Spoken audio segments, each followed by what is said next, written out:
Hello, hello, hello. Welcome. Good morning from here in Nigeria and whatever part of the world that you are in. Good day. I am Blessing Ingyape, the dyslexia coach, and I welcome you especially to another edition of 30 Minutes of Dyslexia with Blessing Ingyape. But today is going to be more like 15 minutes of Dyslexia with Blessing Ingyape.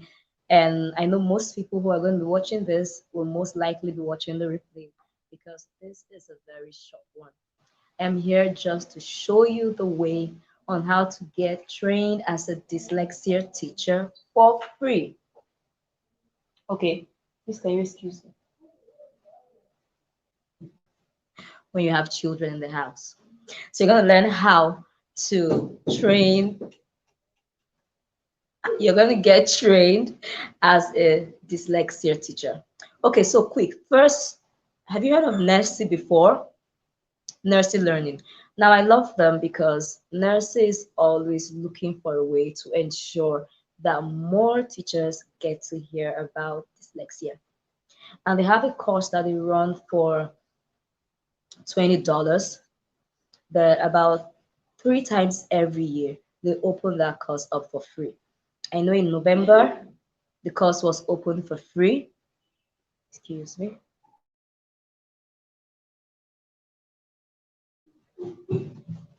Okay. I know that in November, during the Dyslexia Awareness Month, the course was for free for as many people that could get it. During the COVID pandemic, the course was also made available to lots of teachers. And right now, in this month of March, they are also making the course available to everyone, and it is free. So you can take opportunity and get to learn more about dyslexia.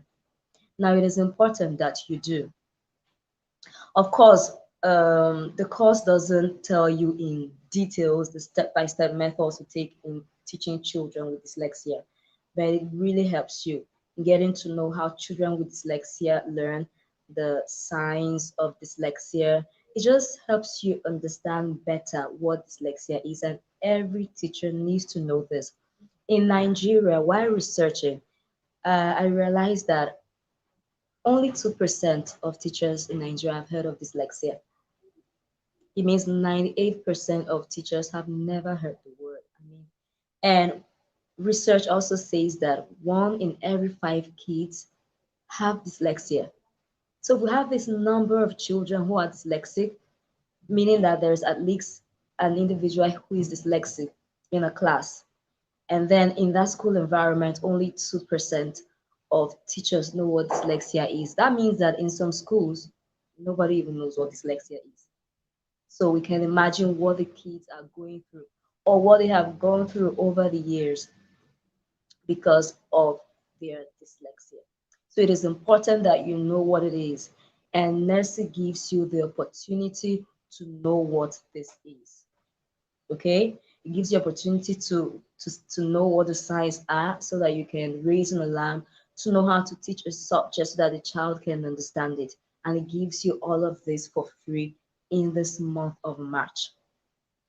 Now, if you also would like to go deeper and have an intensive course on how to teach children with dyslexia, we also run that course at Dyslexia Help Africa.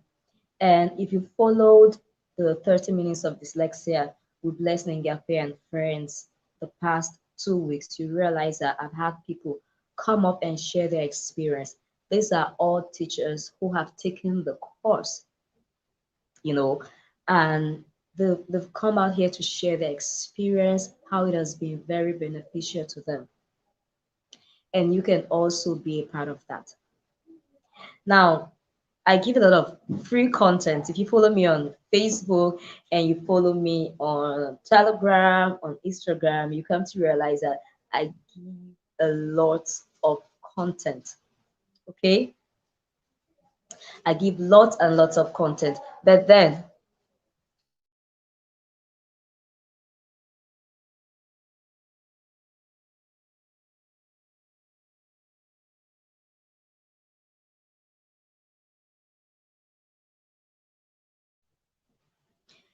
And if you check, you realize that I give lots of content. I always say to teachers that look, if you say you don't have money for a training and you follow me diligently, at the end of the year or even before the year runs out, you should have gathered enough information, more than enough information, to be able to work with children who have dyslexia. And also for our courses here at Dyslexia Help Africa on Dyslexia, we try as much as possible to make it very flexible. We have teachers paying installments. We even have teachers plan ahead. For now, the next batch that is coming up is in May, and we already have the spaces getting filled. Why? Because I try to take just 10 teachers, and that helps me to focus on individual teachers. So the next batch is coming up in May. So you can plan towards that. You have March, you have April, and then you have May. You can plan towards it. You also need to realize that in trying to help children with dyslexia, as a no, I always love to say that as a 21st century, you cannot brag on the fact that you are just a teacher. You are not a special needs teacher. When it comes to learning difficulties, it is not about special needs.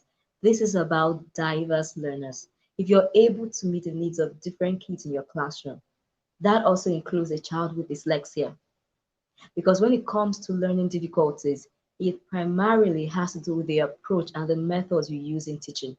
And the good thing is that these methods and approaches that you use get to benefit your entire class as well.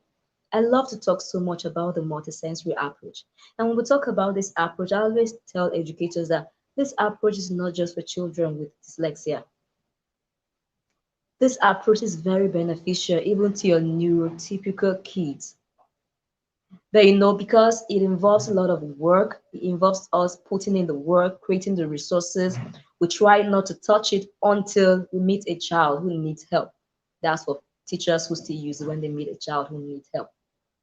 So, as a 21st century educator, you need to learn how to meet the needs of diverse learners. You can't just sit down in your class and say, oh, I've taught, I have 15 kids, I've taught. If 13 of them gets it, then that's fine. The other two that don't get it, that's their own. I've tried. No, that is not the spirit of a 21st century educator. And if that's the mindset you're having, very soon you're going to go instinct. You're not going to be needful. You're not going to be needed anymore, because schools will also prefer to get educators that are diverse, that can meet the needs of different learners, that can meet the needs of diverse learners. So it is your responsibility to get the necessary training that you need to be able to meet the needs of different people in your classroom. And this year is a year that you should do that, because post-COVID is a time where a lot of courses are free. People are trying to help as many people as possible. And even here at Dyslexia Help Africa, the course goes for 50,000 naira, and that's about $150. And with that course, you get mentorship, you get to be in the inner circle, you get to we get to like work together. And I'm talking about a mentorship that is like forever, because you're in that group with me forever. But of course, you know that I can open that space for long. We're just letting it happen this way now because of the whole post-COVID thing. By next year, I'm sure the price might most likely rise, because the price of everything seems to be rising around here. And there's also going to be restrictions to how many months of mentorship you get and the help you get.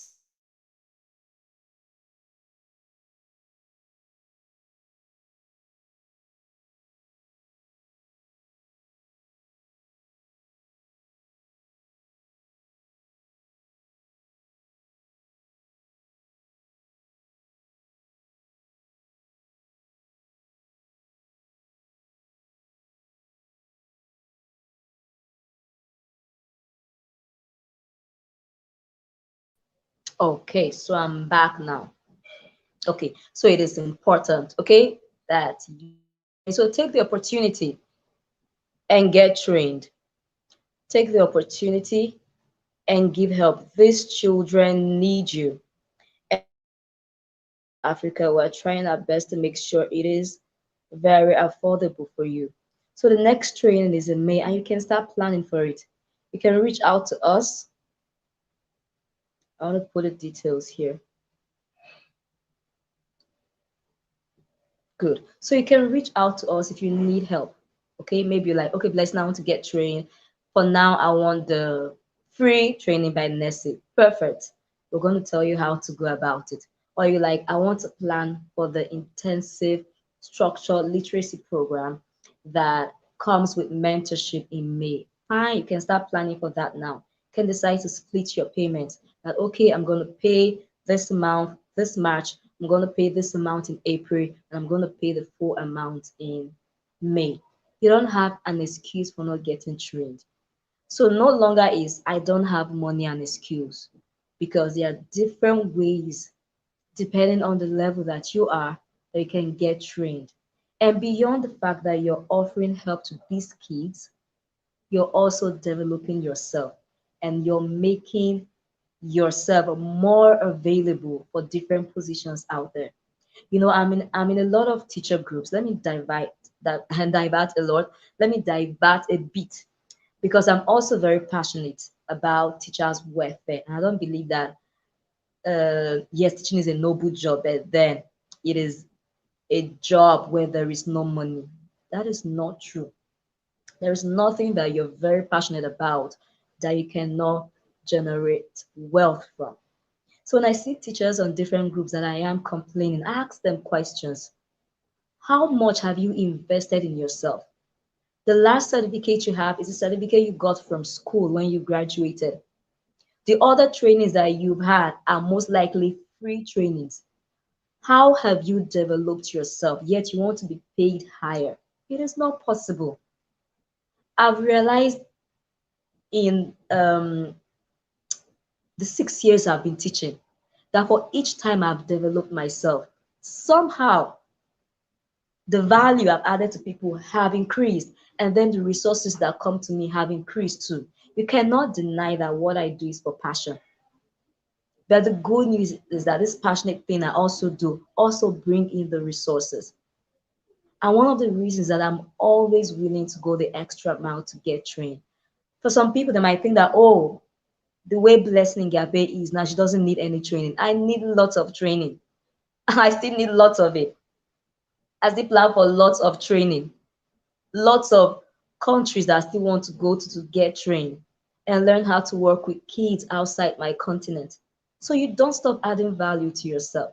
So if you're also complaining as an educator that there is no money, there is no money, that little one you're having, save it, get trained, and let's watch and see if your resources too will not increase. I mean, just imagine you're going to get a job in a school, and you add that beyond just teaching regular kids, you have a certificate and you're qualified to teach children with dyslexia. I mean, you've saved the school some money. They don't have to employ a special needs teacher, because at least for that child that has dyslexia or learning difficulties, you can help handle. And believe me, they're not going to pay you the same thing they are paying another teacher who can teach children who have diverse needs. So beyond just helping the children, you're also helping yourself. Okay, so like I said, today is 15 minutes of dyslexia with Blessing Ingyape. We have our numbers scrolling on the screen, and we have our email address too. Feel free to reach us and get the opportunity to get trained, especially if at all of the trainings have timelines. I know that the one for Nessie is ending sometime next week, and then the one for my organization, we're taking only 10 educators, and we're already having a bit over 10 educators. It means that the next batch, of course, the next batch is in May, and the last batch for the year is in November. But with the number of teachers we're having in May, it seems that we're going to spill over some teachers that we got in May into November. So we're not going to be taking any new more people until next year. And by the time we come in next year, I cannot assure you that we're going to have it at the same amount or with an endless mentorship. So take the opportunity now. Okay. Thank you so much for watching.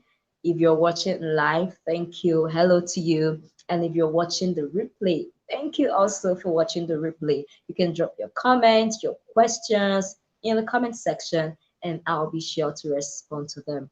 Thank you once again. My name is Blessing Ingyape. Thank you for hanging out with me for these 15 minutes.